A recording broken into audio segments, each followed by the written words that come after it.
Coming to Rainbow Six Siege in Operation Void Edge, and his name is Oryx. He's a defender, and in addition to crashing through soft walls and sturdy Frenchmen, he can also perform other feats of athletic prowess. Then there's the new attacker, Lana. Don't be alarmed if you shoot her and she disappears. That's just her hologram that looks, moves, and sounds exactly like her. Okay, maybe that's a little alarming. Here's the rundown on the new operators and their gadgets, and a look at what they can do on the newly renovated Oregon map. Let's start with the new Jordanian defender, Oryx, because of the smashing.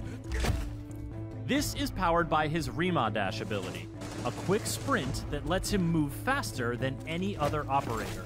With it, he can knock attackers to the ground, including Montaigne and other shield bearers. He can also smash through barricades and unreinforced walls.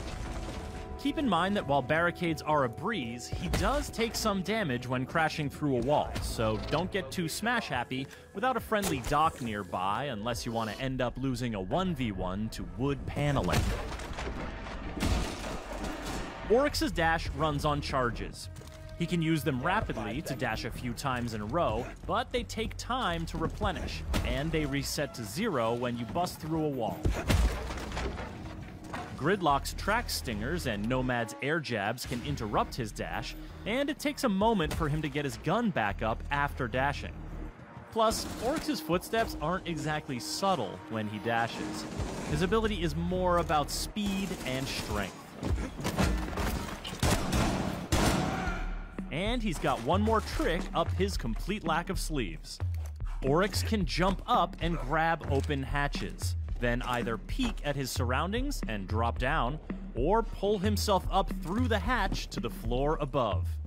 He can't do it on roof hatches, and you'll have to break open the hatch first, so choosing his Spas 12 primary over his MP5, or his Bailiff sidearm over his USP 40 isn't a bad idea. But his climbing ability is independent of his Rima dash charges, so you can use these two skills in tandem. This makes Oryx a dangerous new defender who will have attackers looking over their shoulders and wondering where he'll show up next. Operation Void Edge is also bringing the attackers their own deceptive new threat, even though it's something that can't hurt the defenders at all. This is the new Dutch operator, Lana, and this is her hologram.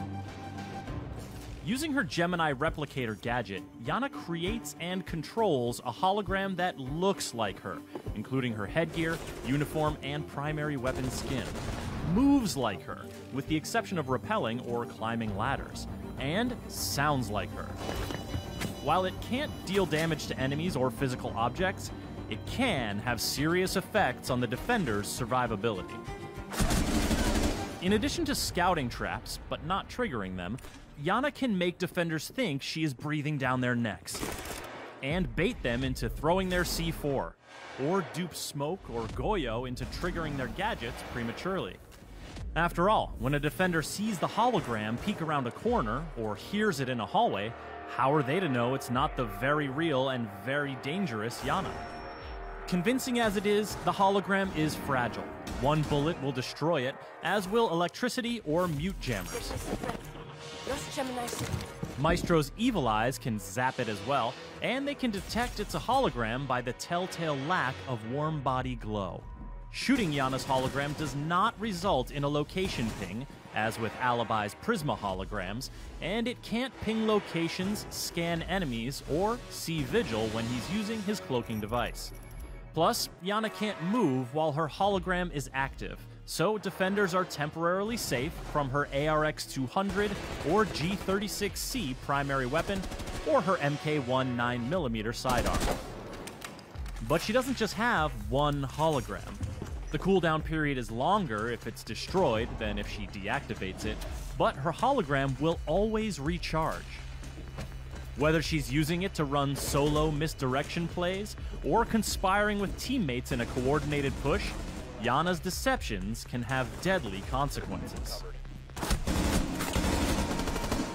There used to be an exterior door here, on the dining hall bomb site on the Oregon map, but it's been removed as part of some key renovations to rework the map. The nearby small office tower has been expanded on both levels, giving defenders more room to work with when keeping attackers at bay. The basement area has also grown, with the dorm stairs now extending down one level and connecting through a new freezer section to the old basement. Operators looking to traverse the attic connector above the meeting hall will have more options, including a redesigned floor plan near the master bedroom and a new exterior second floor window, but the ladder to the first floor has been removed. You'll also find a new hallway connecting the big tower directly to the kitchen, allowing you to bypass the meeting room entirely. Operation Void Edge is also bringing some impactful gameplay updates that you'll want to know about. Changes to barricade damage will make breaking boards more consistent and less obstructive. Attacker drones will now spawn on the same side of the building as the attacker's first spawn location choice, and the player hub will be revamped for improved navigation. These updates, as well as the Oregon map rework, will be free for all players when Operation Void Edge launches. The new Operators, Oryx and Lana, will be available at launch for Year 5 pass owners, and everyone else can unlock them a week later using Renown or R6 credits.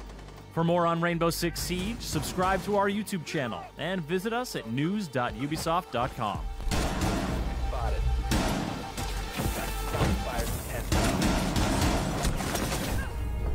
Friendly's victorious. Hostiles eliminated.